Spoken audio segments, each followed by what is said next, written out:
this panel, we're going to come back to people and to how we think and how we work, and we're going to come back to storytelling and narrative, which is sort of the essence of humans and how we work. So let's get started with Meghan. Why don't you get started with your presentation? Hi. Hello, everyone. My name is Meghan French, and I am a PhD student in the Department of Communication here. And my work focuses on people's understanding and how they make sense of online environments. In particular, how do people understand the role of algorithms when they interact online, particularly in the context of the Facebook news feed and the Twitter feed. So to do this, I draw on a folk theory framework which has roots in cognitive psychology as well as anthropology. And folk theories are the informal and intuitive explanations that guide our behavior in the world. And these kind of sit under the surface. They're largely subconscious, but they are the lens through which we interact with things. And so because they're largely unconscious, that makes them really difficult to study and identify. So I leverage the metaphorical nature of natural language as well as system design to kind of get at these folk theories. So if you imagine something like email, it draws a lot on the comparison between the postal mail system. So this is a system that we're really familiar with. They even use language like send, letter icons, and this helps convey information about how the system works to users. So C's proposed that metaphors act as a bridge between these unintuitive abstract concepts and our verbal capacity.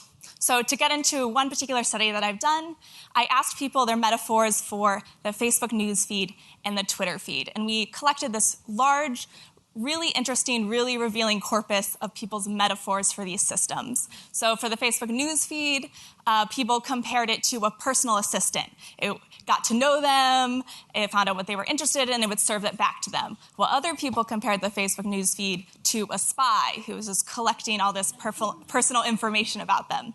And in terms of the Twitter feed, some people compared it to a river. It's this constant flowing of information.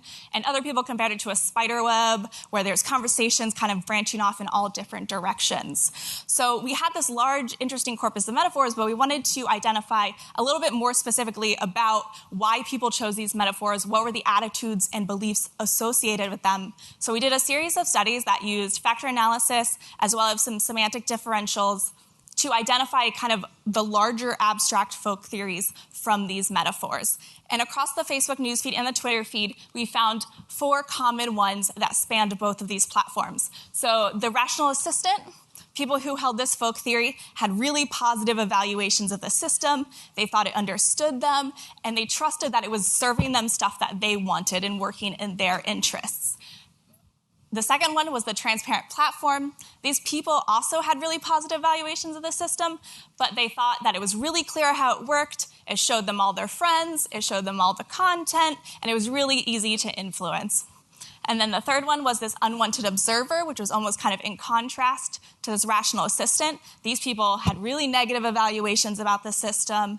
They thought that it was really intrusive, used too much of their data, and was working in the company's interest over their own. And then this fourth one was the most ambiguous of them all, but it was people who had no idea how the system worked, but they were skeptical that it was working in their interest rather than they thought it was working in the company's interest. So across all these studies, we were able to identify this collection of metaphors and from there specify specific attitudes and beliefs that actually were shared by both of these similar platforms. They both are social feeds serving you content from other people, but they have different infrastructures across them. So thank you.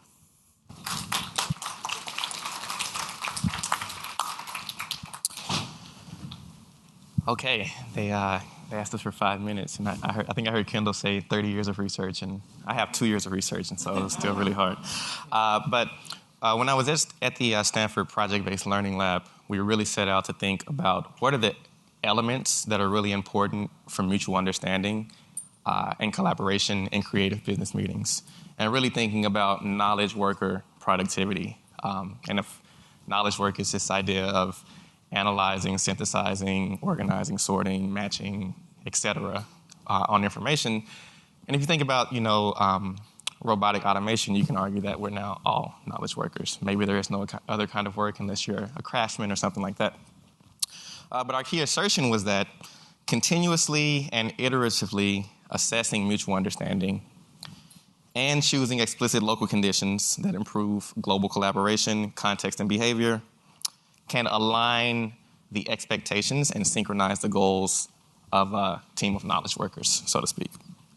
And so you can think of this idea as, I think we called it islands of knowledge, but you can think of this idea as knowledge workers kind of being very self-contained in terms of the choices they make around space, around technology, specialized knowledge that they may have, their physical, digital, virtual, even robotic kind of workspace is very self-contained, and along with that, kind of the decisions they make with respect to collaborative projects.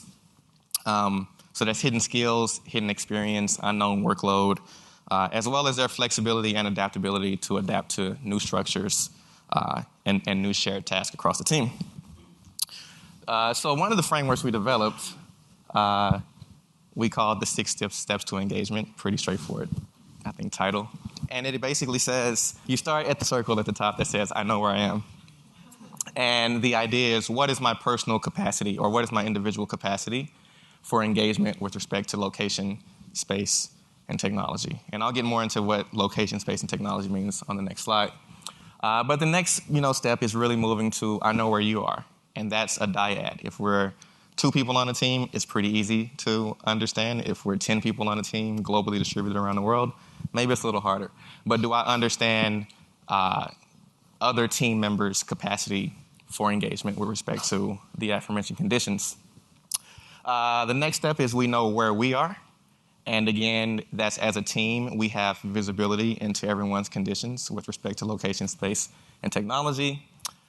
We know where we want to go, which is the idea that we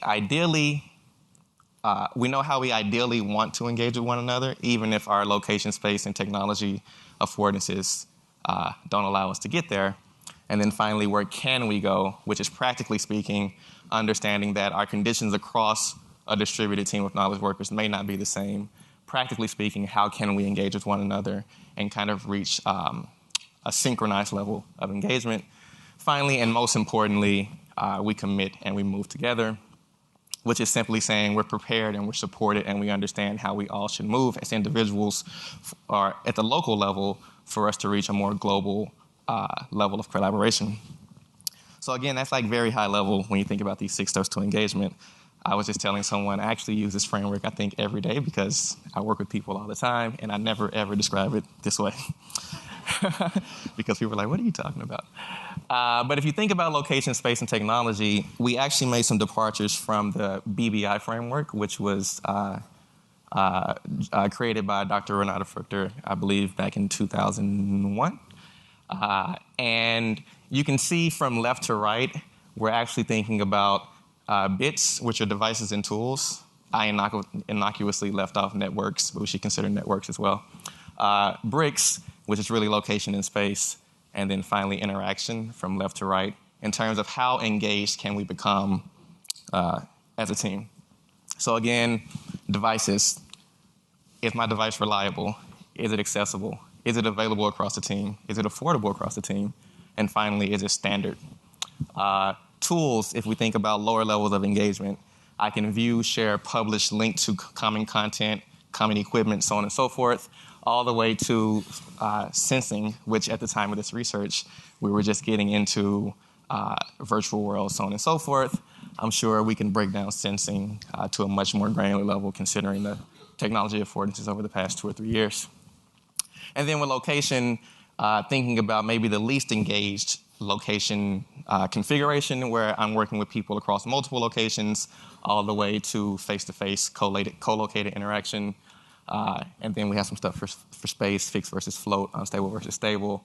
And then probably the most difficult piece, interaction, which is kind of starts with this idea of across a team, multi-generational, multidisciplinary, cross-cultural. The ability to engage at a high level is fairly difficult, whereas if we're informal, kind of one-on-one interactions, that engagement goes a bit higher. And what we came up with, and I'm going to get to what I do in my daily job, but what we came up with is kind of a gold standard for engagement. And the gold standard for engagement across teams of knowledge workers basically says that we can all hear and see one another and understand one another's local conditions. That is, what is our ability across the Pittsburghs interaction framework? We can all share, edit, and co-create content in sync or out of sync. And finally, we can all hear, see, and control any equipment, whether that's serious equipment like robotic arms or 3D printers or plasma cutters or algorithms, or whether that's kind of our day-to-day devices and tools, so on and so forth. In my day-to-day job, actually what I do is I help school and district administrators find and select the right product and technology services. So you can actually look at this framework and think about a really large distributed system like the US K-12 public education system and draw some pretty interesting parallels. First of all, public education is seen as mainly a public good. And so bits and bricks tend towards standard, co-located, and fixed. And that largely has to do with the fact that we live in a representative democracy, and equity and access are kind of the hallmarks of any public institution. On the flip side, exactly because we live in a representative democracy, at the interaction level, we're looking at wildly varying local customs and policies, even though at the same time, all the interactions are generally private and formal. Again, there's kind of this tension between having a large distributed system and making the best decisions for a single child or a single teacher or a single parent, and then having a similar perception of value across the system. So when you think about the prevailing research on pedagogical tools and learning technologies, it's interesting because in theory they should enable greater collaboration and engagement for students and teachers and parents and administrators, but the policies and customs in practice often don't reward that kind of behavior. So what we've been doing at EdSurge is really interesting. We have perhaps 3,000 or 4,000 products that we've cataloged with all of these dynamic tags and build matching and sorting algorithms to help school and district administrators kind of surface the best available technology, products, and services for their students and teachers. But on the flip side, we've also had to build what we call smart diagnostics, where over time, not only can we help them find what they're looking for, but we can help them clarify what their problem is to begin with. So there's a very interesting tension here. And the big goal, I think, if we could take it back to sense making and making sense, is for us, how do we make administrators aware of how their policies and customs are actually counterintuitive to the instructional goals they have for their students and teachers, and how do we slowly nudge them along by giving them kind of bite-sized information at the right time and place to help them make better decisions. And that's it. Thank you. For roughly 30 years, I have been leading the research effort for the National Storytelling Association and the International Storytelling Center around the questions that storytellers keep asking. Why do people pay attention to stories? Why are we drawn to stories? Why do we remember stories? And all the research that ever gets done says we remember stories, information housed in the story, significantly better than we would the same information delivered in some other way.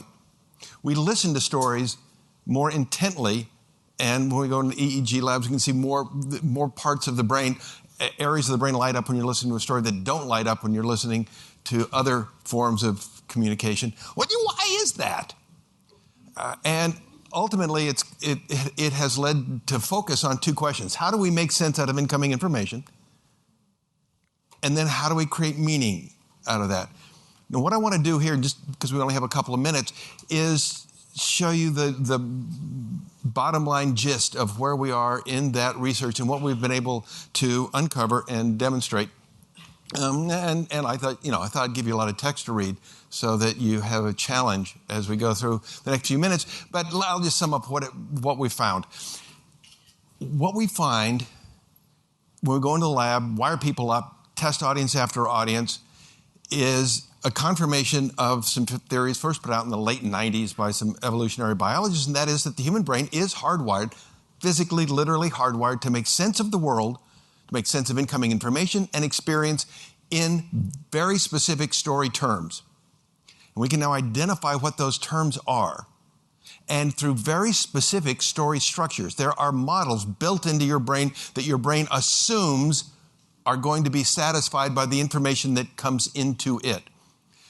More interesting, from my point of view, we've been able to establish that a lot of that processing, that story-based processing, happens at a subconscious level literally before the information gets to your conscious mind. What does that mean? Two things. First, when you speak or when you write and someone reads what you wrote, what reaches their conscious mind, what they hear, is not at all necessarily what you said. But they think what they hear is exactly what you've said. And we've been looking at the mechanisms that control that difference. And what we also find is not just that we think in story terms, but that those very specific story models not just reflect, but dominate and in fact dictate how you make sense of the world. It is that story controls how you think, not that story reflects how you think. Now, so I want to take a moment and demonstrate a few of those things. If, for example, I said, John, a student in a computer sciences class here at Stanford, needed to get an A in that class. He desperately needed to get an A in that class. How's the story going to end? Everyone in this room knew that the story was going to end when either he did or didn't get the A. It's not that the world works that way. It's that the neural circuitry in this automatic sub-processing part of your brain dictates that a story will end when the main character resolves their primary goal one way or the other. As soon as I gave you a character and a goal, you began to filter every other bit of information you get from in that structure, in that dynamic. You give other information importance only as it fits into that structure and that dynamic. If I then said he needed to get the A because his father said he wouldn't pay for the next semester if he didn't maintain a C average, and if he didn't get an A in this course, he doesn't maintain a C average. Also, if he doesn't maintain a C average, he can't play football. And besides that, his girlfriend said she wasn't going to date any flunky who couldn't maintain at least a C average. He desperately needed to get that A. How many of you are now assuming he's about to cheat? You are, aren't you? That's that neural story net again. I set up motives for you that you think are questionable. And so instantly you want him to flip from being, those motives that I just set up dictate how you view the character. Although I didn't say anything about him, but I gave you information that controls how you view character and situation. And if I change his motives a little bit, I can control and change the way you view character and situation. Another one, if I said to you, person number one says, "Where's John?" And person number two says, "Well." I didn't want to say anything, but I saw a green VW parked in front of Carol's. Again, person number one, "Where's John?" Person number two, "Well, I didn't want to say anything, but I saw a green VW parked in front of Carol's." How many of you in your minds took the factual information I gave you in the second person's line, "Well, I didn't want to say anything," and instantly, to make it make sense to you, flipped it and assumed that person number two couldn't wait to blurt this out, best gossip they'd had all week? In order to make it make more sense to you, you took factual information you were given and without giving it one conscious thought, flipped it and it turned it exactly around 180 degrees. You do it all the time. We do it all the time, and not in silly situations like that, fun ones like that. Also, did you notice, in order to make it make sense, you assumed John owns a green VW or drives it. I didn't say that. But it doesn't make sense to you if you don't connect those two. Your interpretation of, at a subconscious level, the information you were given is driven by and dictated by a very specific story structure. Our research has been on what are the elements that control it, what are the situational models and the character models that dominate it, and then how do you convey that information out to people? Like one more quick demo. If I said to you, 3 sentences. He went to the store. Fred died. Sharon went hungry and wept. Can't you feel yourself connecting those into a story? You can't stop your brain from needing to connect them into a story. It is an incredibly powerful drive. This make sense mandate in story terms dominates the way we perceive the outside world. It literally lies between the outside world and your conscious mind. The concept of making sense of incoming information is dominated by what happens in this neural circuitry that performs this make sense mandate that converts incoming information into story terms. And by the way, did you notice in that little 3-sentence bit I gave you, I bet you all assumed by the time you'd heard the third sentence that he who went to the store, what did I say his name was, the guy that died? Fred. I assumed that was Fred, right? Notice you just violated one of the laws of English? Not a suggestion of English, a law of English. The laws of English say that a pronoun, he, may only refer to a noun that precedes it. You don't care. When the laws of English come up against the make sense mandate and story structure, English does not stand a chance. This is an incredibly dominant force in our ability to communicate. And I think it's the source of most miscommunication. And yet, until very recent years, has gotten paltry attention and paltry sway from those who fund research. So we're still just beginning to be able to piece together with a surety all of the structures and elements that control that process. But to the extent that we can, it reveals an amazing amount about how human communication and how, in particular, the sense-making process happens. Thank you, Kendall. So, here's one of the, I have a number of questions I want to ask, and we talked before, but one of the main things that struck me, as I said earlier about this, is that all three of you have taken something pretty abstract and have been able to come up with sort of frameworks or models that enable you to really think about it or put a structure on it. And I would love it if each of you could take a few minutes to talk about how you did that and why frameworks and why that's important. And then I have some other fun questions. I guess I will start. So we think frameworks are really important, especially when studying technology and algorithms, is that they're always going to be changing, and the reliance that Facebook or Twitter is going to exist in, the next couple of years is, not a certainty. And we would like our research and the ideas that we learn through our research to live on longer than the platforms themselves. So frameworks give us a way to try to learn something that can transcend specific platforms. So we wanted to use something like metaphors and language because people naturally learn that way, and we wanted to compare across platforms because we wanted to be able to generalize these folk theories to the next social networking site or even different kinds of algorithms. So it's not just our social relationships that are mediated by algorithms, like Uber, Airbnb, all of these systems that connect people use algorithms, and how can we start to understand how people make sense of those outside of just one particular context and one particular platform. Yeah, I would totally agree. I think the accelerated pace of technology just requires something a lens to look at it through. But I think what's interesting is, for some of these ideas, you need a framework to tell the story.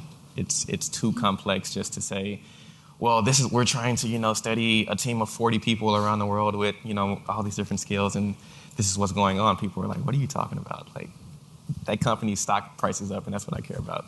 And so to give someone a framework, and also to give the people within the system a framework, I think one difference where we are today versus 3 or 4 years ago is with the sensors we have, we gather so much more data, whereas 3 or 4 years ago, we were thinking much more about continuous kind of iterative experimentation, which required a framework as well. So there are a lot of reasons, but I think the main one is you can expand on a framework. You don't necessarily have to change it. Okay. 2 thoughts on that. One is, over the course of today, it has been mentioned a number of times how rapidly technology is changing and how how fast things are changing. One thing that's not changing is human biology. And combine that with the thought that for the last several thousand years, certainly, and probably for the last 3,500 years, there have been very articulate debates going on about the structure and framework of story and what works and what doesn't work. So we entered the research with an incredibly articulate and nuanced framework to start with, which has just been purely observational. What stories work, what stories don't, what makes a story work, what makes a story not work, all measured by sales in the last couple of centuries. Before that, by the longevity of how a story would spread. The question was, then, does that framework relate to what we can now determine about what goes on inside the human head? Knowing full well that as technology changes over the next 10, 15, 20 years, basic human biology and literally, some developmental psychologists working with 2-month-old babies have established that they respond to those exact story elements that control this neural story network that we've got in our heads. That means it literally predates birth. It's not something that's learned, that's taught by parents who tell stories, but it's part of our DNA. It's built into our DNA, and that's not going to change in the foreseeable future. So that the next step in the framework is to say, well, as technology evolves and neurobiology doesn't evolve, how do you resolve what could be a growing gap between the two? And what's the role for story and for the neural processing of story material in a world that's dominated by new sources of information and new streams of information and new ways of living? I'll stop there. I don't want to preach too much here. Well, and that goes directly into what my next question was, which had to do with how do you kind of take these understandings and what are some sort of on-the-ground applications for ways that you take what you know about your brain and how it creates meaning, or the structures, the frameworks that it gives. Sure. Right now, storytelling is the buzzword du jour of the business world. And my greatest fear is that it will be treated as a buzzword du jour, and in a couple of years will be passed and set aside as other buzzwords du jour have been. And in that time that we have, I think a very important mandate for people who are serious about communication has to be to document how this works and what that word story really means and doesn't mean in a way that has legs, that has real lasting power. So application is to move in that direction of linking the use of story back to a bedrock of some very solid science research that will support it long after it stops being just the fad of the year. Yeah, I think that's interesting. It seems like storytelling used to be a device for breaking down really difficult concepts, and now it's a device for selling difficult concepts. Very good. And I see it even in my industry all the time. How many companies reach out to EdSurge and say, we have the latest, buzzword thing that's going to fix all of K-12 education. Even though we know, in fact, for some of the reasons I already named, that the practical forces on the ground are not necessarily technological issues. And so, I think storytelling today is selling. I agree that we need to understand. Maybe I would push it back towards critical thinking. Maybe not storytelling in general, but it's like, where does the critical thinking framework for breaking down storytelling? Considered that way. Yeah.